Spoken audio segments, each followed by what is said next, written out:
Hello mga ka-printing, magandang araw po sa ating lahat. Ito ngayon may bago na naman po kaming design. Papakita ko po sa inyo ang bago naming design sa short. Ayan po ay NY.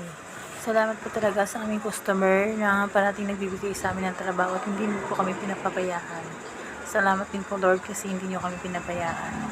Mga ka-printing, ayan po ang aming mga ginagawa. Sana po patuloy po kayo manood sa aking mga pinupost. At kung gusto mo po magpapagawa sa amin, PM nyo lang po ako sa gusto mong pa-print. PM nyo lang ako para pag-usapan natin ng mga details tungkol sa printing.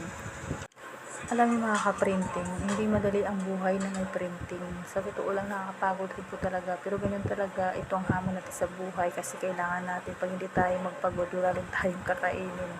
Kaya kailangan magpagod po tayo talaga para may trabaho, di ba? Kailangan natin ng trabaho dahil yun ang magsusurvive sa atin. Pag wala rin tayong trabaho, wala rin tayong kakainin.